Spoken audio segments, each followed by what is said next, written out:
প্রিয় দর্শক আসসালামু আলাইকুম। নিউজ 24 মিডিয়ার রাতের সংবাদে আপনাদের স্বাগতম। প্রথমে জানিয়ে দিব একটি আপডেট ভয়ঙ্কর চাঞ্চল্যকর সংবাদ। জানিয়ে দিব বিশ্লেষণ, আওয়ামী লীগের বিরুদ্ধে টাকা পাচারের অভিযোগ পরিকল্পিত ও ঘৃণ্য রাজনৈতিক খেলার প্রথম ধাপ। জানিয়ে দিব শিল্প সচিব ওবায়দুর রহমানের ছত্রছায়ায় মাগুরার বিএনপি সন্ত্রাসীদের রাজত্ব, থাকছে বিস্তারিত প্রতিবেদনে। আরও জানাবো অবৈধ দখলদার ফ্যাসিস্ট ইউনূসের পদত্যাগ দাবিতে বাংলাদেশের আওয়ামী লীগের লাগাতার কর্মসূচি, থাকছে বিস্তারিত। এবং সর্বশেষ জানিয়ে দিব কি দেশকে কি করছে স্বাধীনতা বিরোধীরা, স্বাধীনতার নামে সব খেয়ে ফেলেছে 10 মাসে, থাকছে বিস্তারিত। এতক্ষণ শুনছিলেন সংবাদ শিরোনাম। পুরো খবর পেতে ভিডিওটি শেষ পর্যন্ত দেখুন। সর্বশেষ আপডেট খবর পেতে চ্যানেলটি সাবস্ক্রাইব করে পাশেই থাকুন। এবারে বিস্তারিত প্রতিবেদনে। বিশ্লেষণ, আওয়ামী লীগের বিরুদ্ধে টাকা পাচারের অভিযোগ পরিকল্পিত ও ঘৃণ্য রাজনৈতিক খেলার প্রথম ধাপ। গত 16 বছর ক্ষমতায় থাকা আওয়ামী লীগের নেতাকর্মীদের বিরুদ্ধে দেশের বাইরে টাকা পাচারের অভিযোগ করে আসছে একটা পক্ষ। আগস্টের 5 তারিখে আওয়ামী লীগ সরকার পতনের পর থেকে এই অভিযোগ নিয়ে একটা শ্বেতপত্র প্রকাশ করার উদ্যোগ নেওয়া হয়। 11 কুশীলব এর জুলাই সন্ত্রাসের পেছনে কলকাঠি নাড়া পক্ষে অর্থনীতিবিদ সিডিপির ফেলো ডক্টর দেবপ্রিয় ভট্টাচার্য 2009 এবং 2023 পর্যন্ত সময় বাৎসরিক $16 বিলিয়ন বাংলাদেশ থেকে পাচার হয়েছে বলে মত দেন, যার প্রমাণ হিসেবে তিনি পরামর্শমূলক প্রক্রিয়ার কথা বলেন।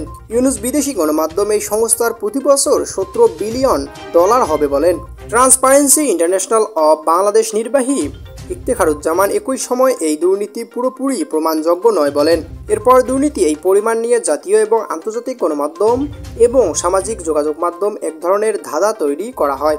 পুরোপুরি কোনো প্রমাণ না দেখিয়ে শুধুমাত্র মতামতের উপর ভিত্তি করে একটা দল সাবেক প্রধানমন্ত্রী শেখ হাসিনা, তার পরিবার এবং তার সাথে জড়িত 5 কোটির উপরে বাংলাদেশে বসবাসরত মানুষকে রাজনৈতিক এবং সামাজিকভাবে হ্যায় করা শুরু হলো। অনেককে চাকরিচ্যুত করা হয়েছে। এর মধ্যে হঠাৎ করে বাংলাদেশ ব্যাংকের গভর্নর যুক্তরাজ্য সফর থেকে ফিরে বললেন বাৎসরিক $16 বিলিয়ন নয়, বরং 16 বছরে $18.20 বিলিয়ন পাচার হয়ে থাকতে পারে। এর সাথে জড়িয়ে তিনি শেখ হাসিনা বা তার দলের নামও না নিলেও চট্টগ্রাম ভিত্তিক ব্যবসা প্রতিষ্ঠান এস আলমের নাম নিয়েছেন। শিল্প সচিব ওবায়দুর রহমান ছত্রছায়ায় মাগুরার বিএনপি সন্ত্রাসীদের রাজত্ব, প্রশাসন কি এখন খালেদা তারেকের চরমপন্থী এজেন্টদের হাতে? বর্তমান শিল্প মন্ত্রণালয়ের সচিব মোহাম্মদ ওবায়দুর রহমান অতীত এবং বর্তমান কার্যকলাপ ঘিরে উঠেছে ব্যাপক বিতর্ক ও প্রশ্ন। ছাত্র জীবনে তিনি ছিলেন মাগুরা জেলা ছাত্র দলের সাধারণ সম্পাদক। তৎকালীন বিএনপির প্রভাবশালী মন্ত্রী মেজর জেনারেল এম মজিদুল হকের প্রত্যক্ষ সুপারিশে তিনি বিসিএস-এ সুপারিশপ্রাপ্ত হন এবং প্রশাসনে প্রবেশ করেন। কিন্তু এখানেই শেষ নয়। সচিবের বর্তমানে কার্যকলাপ আরও ভয়ঙ্কর বাস্তবতার মুখোমুখি দাঁড় করিয়েছে জাতিকে। সদ্য মাগুরা মেডিকেল কলেজে স্থান পরিদর্শনে গিয়ে তিনি প্রকাশ্যে পাশে রেখেছেন মাগুরা জেলা বিএনপির যুগ্ম আহ্বায়ক পিকুল খান এবং তার ভাই মোহাম্মদ ফরিদ হাসান খানকে, যিনি কিছুদিন আগেই যৌথ বাহিনী অভিযানে বিপুল পরিমাণ অবৈধ অস্ত্রসহ ধরা পড়েছিল। সন্ত্রাস, অস্ত্র, খুন, গুমের অভিযোগে অভিযুক্ত এই ফরিদ এখন আবারও ঘুরে বেড়াচ্ছে প্রশাসনের শীর্ষ কর্মকর্তার হাত ধরে।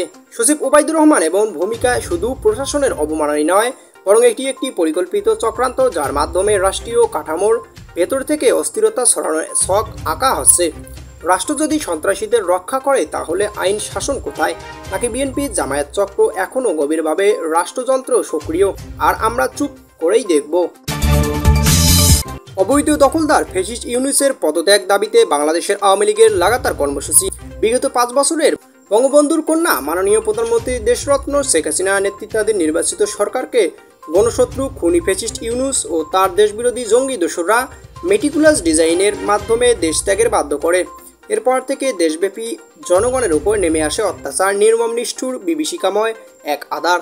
গণতন্ত্র, স্বাধীনতা লুপ্ত, নারীর প্রতি ভয়াবহ সহিংসতা, নির্যাতন, ধর্ষণ, মানুষের জানমালের নিরাপত্তা নেই, ধর্মীয় সংখ্যালঘু জনগোষ্ঠীর উপর নির্যাতন নিপীড়ন চলছে, আইন শৃঙ্খলা পরিস্থিতির চরম অবনতি, দেশের কেন্দ্র থেকে প্রান্তে লাগামহীন মব সন্ত্রাস, গণডাকাতি, ছিনতাই, রাহাজানি, শিক্ষাঙ্গনে নৈরাজ্য, ন্যায় বিচার ও আইন শাসন দুঃস্বপ্নে পরিণত হয়েছে।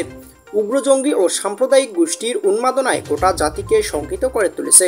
বাংলাদেশের ভূখণ্ড ও সম্পদ বিদেশিদের কাছে তুলে দেবার ষড়যন্ত্র চলেছে। গণবিরোধী শক্তি ও অবৈধ দখলদার ফ্যাসিস্ট ইউনূস গোটা জাতিকে সাথে বিশ্বাসঘাতকতা করে বহু জাতিকে যুদ্ধের দিকে আমাদের প্রাণপ্রিয় মাতৃভূমি বাংলাদেশকে ঠেলে দিচ্ছে।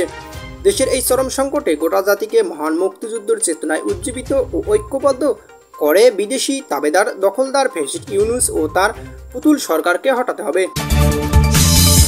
কি দেশকে কি করছে? 2025 এবং 2030-এর মধ্যে যেই দেশগুলো পুরো পৃথিবীর অর্থনীতির চাকা ঘোরানোর কথা, সেখানে বাংলাদেশের উপরে 10টা দেশের মধ্যে ছিল, অথচ এখন নিচের দিকে যাবে। স্বাধীনতা বিরোধীরা স্বাধীনতার নামে সব খেয়ে ফেলেছে 10 মাসে। নতুন যোগ IFF অনুমান করেছিল যে 2025 এবং 2030 নাগাদ সারা বিশ্বের মোট দেশজ উৎপাদন গড়ে $113 ট্রিলিয়ন হবে প্রতি বছর। আগের বছরের হিসাব অনুযায়ী বাংলাদেশের এই গ্লোবাল জিডিপিতে শেয়ার থাকার কথা 1.5%, যেটা বাৎসরিক ডলার ভ্যালু $1.707 ট্রিলিয়ন।